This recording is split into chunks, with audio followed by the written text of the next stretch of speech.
Hello horse racing fans, and welcome back to another episode of Racing Analysis. Today's episode is going to be, on no surprise, the Kentucky Derby. Now, I've already talked about the Kentucky Derby quite a lot on this channel, going over each contender individually, but in this video, I'm just going to quickly go over all horses in a quick and concise manner. If you want more detailed explanations of these horses, just go to their individual profiles. This video will also serve to help correct some mistakes I've made in these episodes, and also to talk about some possible updates on these horses, such as their post position and how that might affect them, and even equipment changes if that is the case. So without further ado, let's talk about the Kentucky Derby, the full field.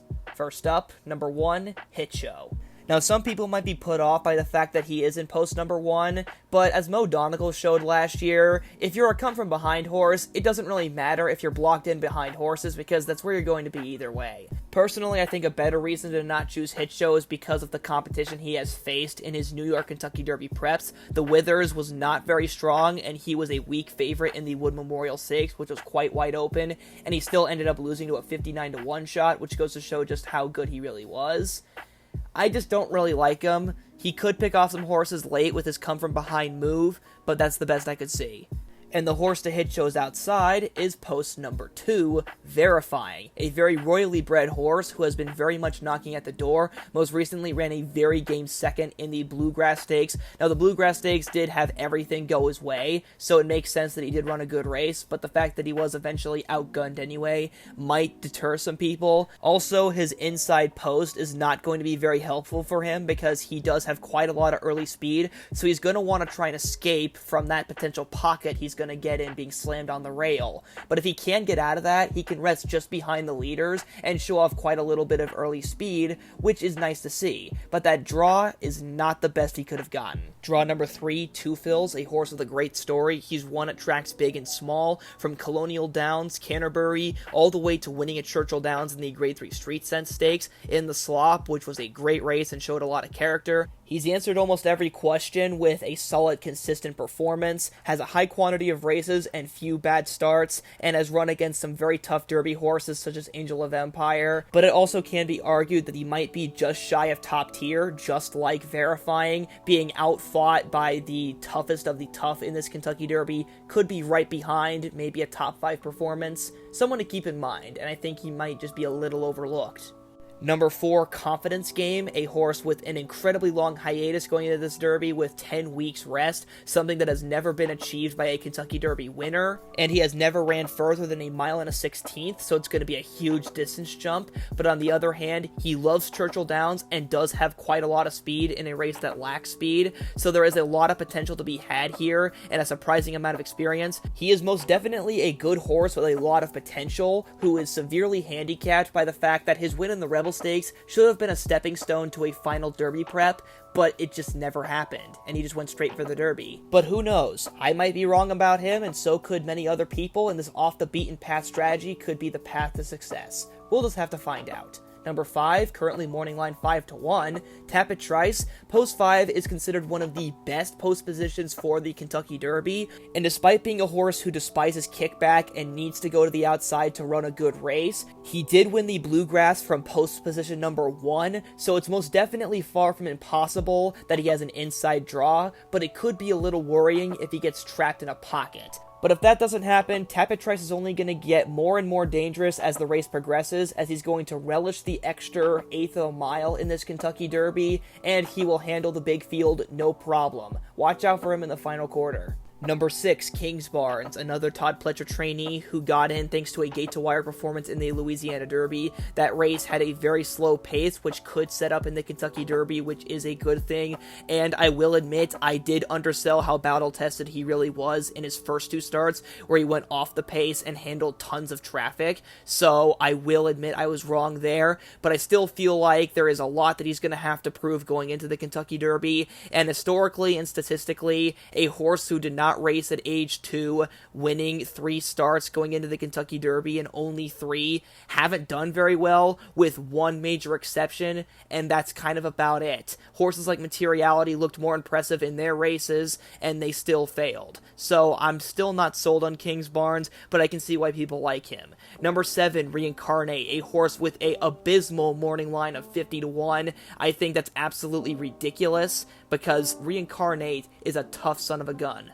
The best way to summarize Reincarnate is that the position that he is in the first quarter of a mile is where he's going to be for the rest of the race. If he goes to the lead in the first quarter, he is going to stay there and fight like hell to make sure he stays that way. Or if he's right behind in third place, he'll fight gamely to be third, but he's not going to pass anybody, with the exception of, say, the Rebel Stakes, where he did actually make quite a bit of a late closing move. The most threatening thing about Reincarnate is his similarities to Medina Spirit 2 years ago. Same jockey, same connections, and Medina Spirit went to the lead and walked the dog in the 2021 Kentucky Derby. Reincarnate definitely has the potential to do that if he is hustled to the front and runs the same way that he has in his previous victories.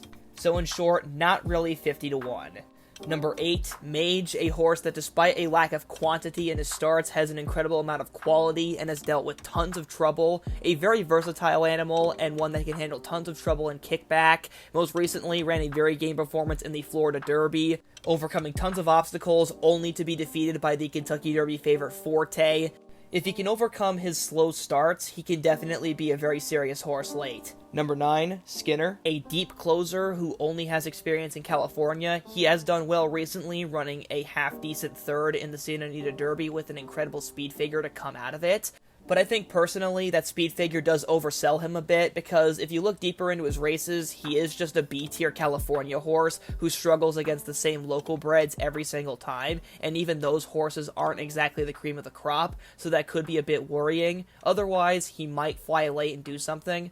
Number 10, speaking of California horses, is Practical Move, who has dominated the California division, winning the Los Al Futurity, the San Felipe, and most recently won the Santa Anita Derby by just a nose. He's quite a gutsy horse with a lot of great credentials under his belt. The only thing he's going to have to worry about is the step in quality of competition in this year's Kentucky Derby. It could be too much for him, but it also could be the step necessary to take to make him not just a good horse, but a great horse.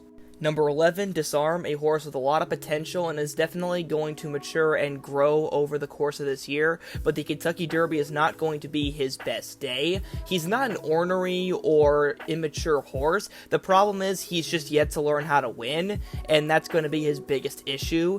He still runs half-decent races, but they're not winning efforts, and those will come later down the road. Number 12, Jace's Road, is the speed of this field, but definitely not the class or the talent. His front-running style is only considered very exceptional in this year's Kentucky Derby, and other years he would be even worse off, but that front-running speed does give him a pretty unfairly good morning line of 15-1. Personally, I don't think he has the talent to make his unique running style work in this scenario, and if you really want a good front-running horse in this year's Kentucky Derby, go with Reincarnate or even Verifying, even though he's more of a stalker, because they are more consistent horses. Number 13, Sun Thunder. Now, the big change since the Derby profile I did make on him is that Sun Thunder has been working out with blinkers, which have made him a bit sharper, but if you are looking for a horse with a blinker shift, I would suggest another horse later down the road, but the blinkers do make him a decently fast horse, but even then, he still is quite slow, set in his ways as a closer who relies on the pace up front to melt down, which would have been perfect last year. I think he could have actually won the 2022 Kentucky Derby, but he has been given the misfortune of being born a year later in a Kentucky Derby with not a lot of speed, so unless somehow, even amongst this group, there is a pace meltdown, he's not gonna win. But Angel of Empire is a closer who does not need a pace meltdown to do good. A millionaire who has won 2 very big and important Kentucky Derby races. In my opinion, his best race was the Risen Star Stakes because it was a full field of 14 horses, and he still was able to navigate the field without much of a sweat, and that doesn't even include him obliterating his foes in the Arkansas Derby by multiple lengths despite being a come-from-behind horse. Like Tapit Trice, he's going to be very dangerous late game, and the fact that he is preparing for the Derby better than his father, Classic Empire, who came fourth in his Derby despite incredible amounts of trouble, suggests maybe that he will outdo his father in the Kentucky Derby. But will it be enough to take down the favorite, Forte? Forte has won more Grade 1s, more money, more almost everything than any other horse in this field. He can win in the mud, he can win fast, he can win in a battle, and he can win by multiple lengths, overcome tons of trouble, and still come out on top. Forte is a very battle-tested horse and a very well-deserving favorite. The only flaw I could really see with him is that if we focus on his speed figures only, he has regressed since the Breeders' Cup Juvenile, and some might say that he ran his best race too early by winning the Florida Derby, and that might have taken a little bit of energy out of him.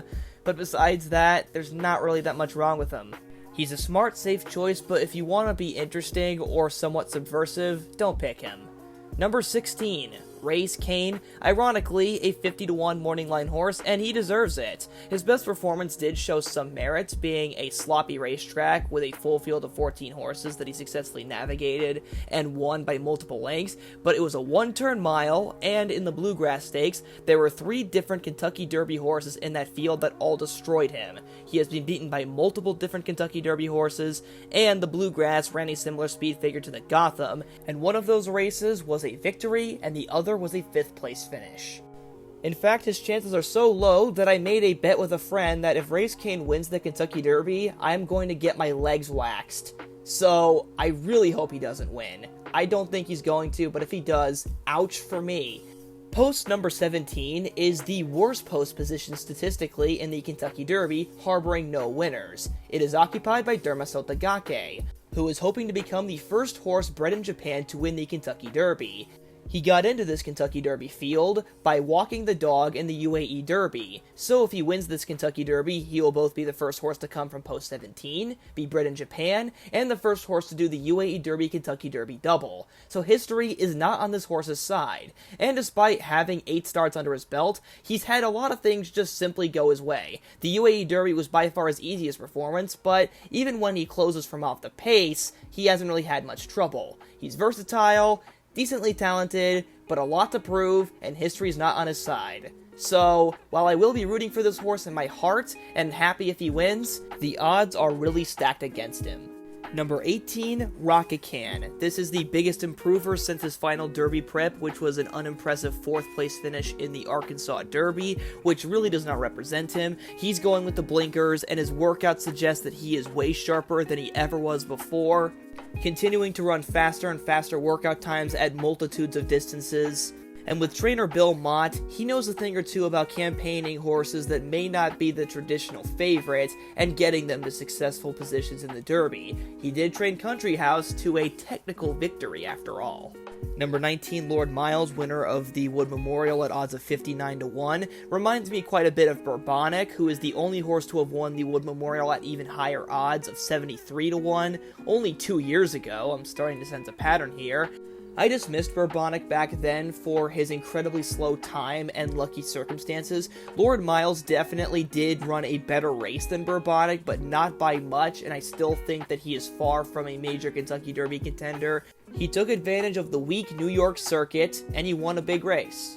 And lastly, for the main field, we have the other Japanese-bred horse, Continuar, who makes it in thanks to the Japanese road to the Kentucky Derby, but even amongst Japanese horses, he's kind of been the third wheel, losing to Derma Sotogake 3 separate times, including in both the Saudi and UAE Derbies. He's just kind of his sidekick, and has yet to establish a major achievement of his own to back on, besides his victory in the Catalea show.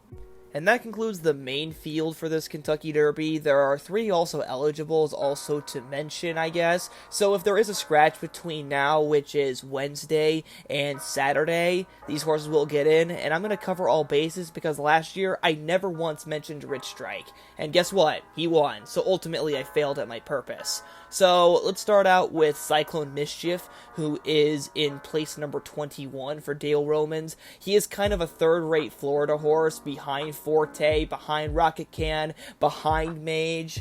I just don't really see much in him. He's an alright horse, he's gone to the lead, he's stalked before, but he's mostly just been beaten by everybody else.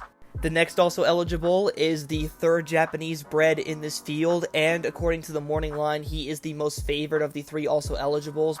but that's kind of like being a principal of a home school.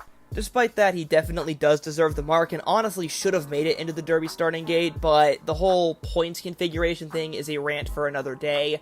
Mandarin Hero started out as a second-rate Japanese horse running in the local circuits of the NAR, rather than the more prestigious JRA, which is where Continuar and Derma Sotogake came from. Despite these humble beginnings, he decided to face off in Grade 1 company in his American debut in the Santa Anita Derby, took the battle to practical move, and only lost by a nose bob. Certainly a very game performance that turned a lot of heads quite appropriately, and if he doesn't make it into the Kentucky Derby, I will be excited to see him run in the Preakness Stakes. Certainly will be an improvement over Japan's last Preakness contender, which was Francisco Daina. And then last but not least, we have King Russell, who went from a horse who took 5 starts to break his maiden to being second in the Arkansas Derby ahead of Rocket Can and Reincarnate, which is no slouching matter. That's actually a pretty impressive transition, but he still was very well beat by Angel of Empire, and maybe he doesn't have that much experience in major company despite a high quantity of starts. Just an alright closer, but very unlikely to make it into the Derby. But you never know, it's horse racing.